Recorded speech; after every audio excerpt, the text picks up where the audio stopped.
বৃহস্পতিবার সকালে নির্বাচনী প্রচারে ঝড় তুললেন উত্তর মালদা কেন্দ্রের বিজেপি প্রার্থী খগেন মুর্মু। এদিন পুরাতন মালদা পৌরসভার ১৩ নম্বর, ১৪ নম্বর এবং ১৫ নম্বর ওয়ার্ডের বিভিন্ন এলাকায় দলীয় কর্মীদের সাথে নিয়ে ঢাক বাজিয়ে পৌর নাগরিকদের সাথে জনসংযোগ করে ভোট ভিক্ষা করেন।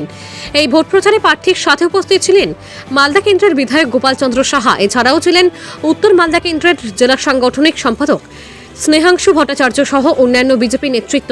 এদিন প্রচারে বেরিয়ে খগেন মুর্মু জানান, প্রচারে মানুষের ভালো সাড়া পাওয়া যাচ্ছে এবং ভোটারদের উচ্ছ্বাসে আমি আপ্লুত এবং এই এলাকার মানুষ পুনরায় আমাকে বিপুল ভোট দিয়ে জয়ী করাবে।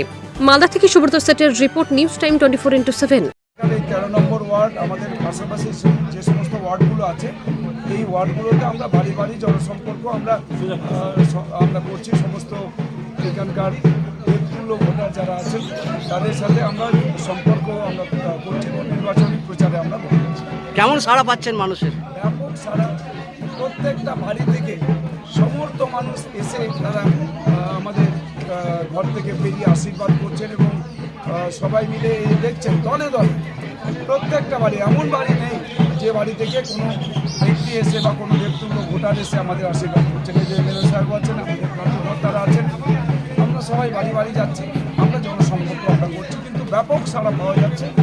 এবং এখানকার মানুষ সবাই বলছেন যে আপনাদের এখানে না বললেও না এলেও আমরা ভোট দেওয়ার জন্য প্রস্তুত আছি। তৃণমূল কংগ্রেসের যে চোর, এই চোর যারা আছে, তৃণমূল কংগ্রেসের একটা অংশ যারা চোর, এই চোরদের আমাদের এই পশ্চিমবঙ্গ থেকে উৎখাত করতে হবে, তার জন্য সংকল্প সবাই নিয়েছে।